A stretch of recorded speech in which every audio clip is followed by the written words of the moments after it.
I never imagined that the children I carried in my arms, the ones whose tears I wiped away, whose scraped knees I kissed, whose laughter once filled every corner of my home, would one day stand in front of me not as my babies, not as the flesh and blood I would have died for, but as strangers with cold eyes and a hunger I had never seen before.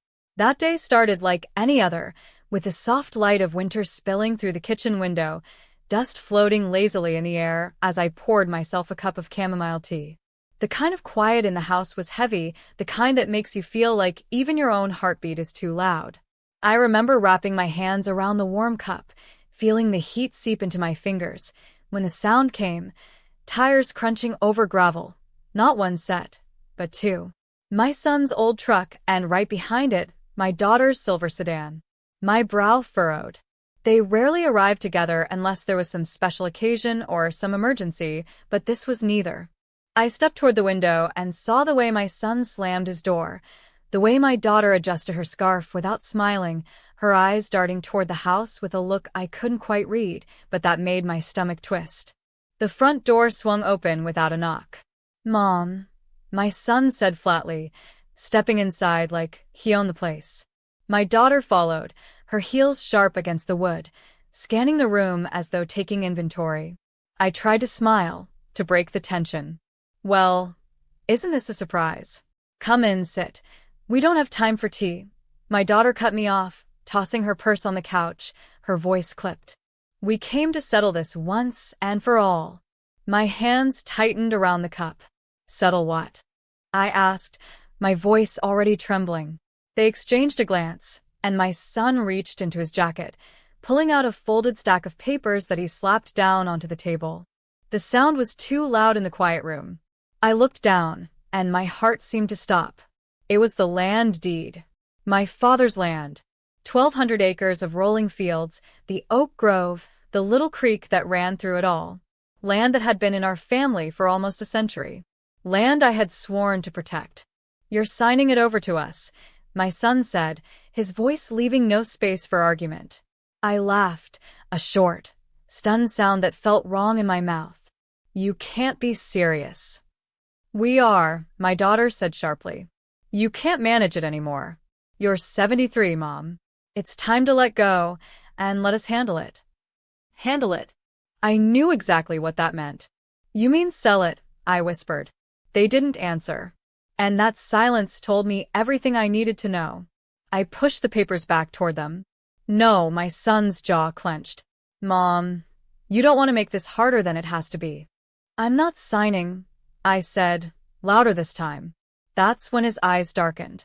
The next moment is burned into my memory, the slow unbuckling of his belt, the snap of leather in the air, the sharp sting as it struck across my arm. My breath caught, my cup slipping from my hands and shattering on the floor. "Sign it now, old woman," he hissed, leaning close enough for me to smell the bitterness in his breath. My daughter didn't move to stop him. She just stood there, her face expressionless, her eyes empty. Another lash, this one across my back. I stumbled, grabbing the chair for balance, my body aching not from the blows but from the betrayal. I said no. My voice trembled, but it filled the space between us. His lip curled. "Fine. But you're not staying here another night." And just like that, I was out. No coat, no bag, no photographs. Just the clothes on my back and a single crumpled dollar bill in my pocket. The night air bit into my skin, but I walked. I didn't look back, not once. I could hear them inside, their muffled voices probably already planning what they'd do with the money when they sold my father's land. But here's what they didn't know. The land wasn't my only inheritance. My father had been a careful man. When he handed me the deed, he also handed me a secret. On the far east side of the property, past the oak grove and beyond the little creek, there's a narrow path that leads to an old barn. From the outside, it's nothing but decay. Half the roof gone, the paint stripped away by decades of storms. But inside, under a section of warped wooden floorboards, lies a safe. My father showed me the combination when I was 18. Inside that safe are 4 manila envelopes. Each one contains a deed to another property scattered across the county. 2 leased out to farmers, 2 sitting on prime development land near the new highway.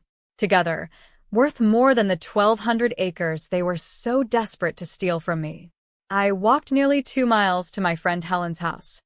When she opened the door and saw me standing there, pale and shaking, she didn't ask questions. She just pulled me inside, wrapped me in a blanket, and waited. That night, I told her everything.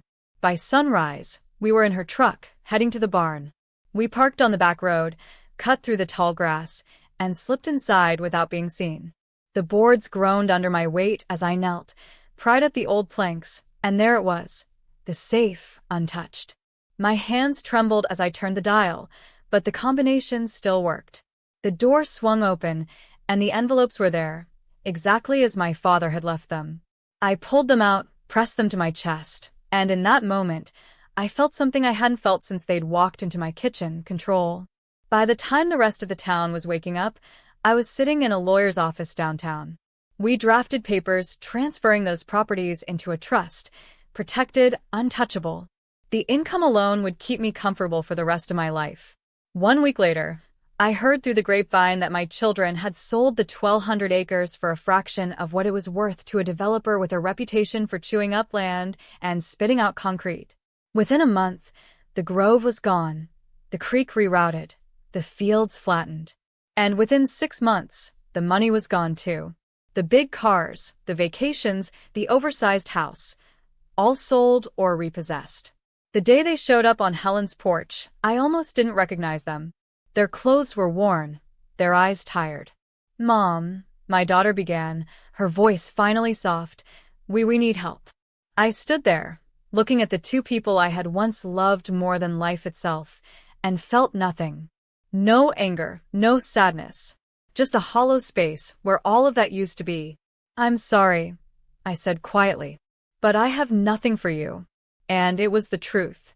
I had nothing for them. But for me, I had everything I needed. A warm bed, food on the table, peace, and the quiet, unshakable satisfaction of knowing that sometimes the best revenge is simply living well.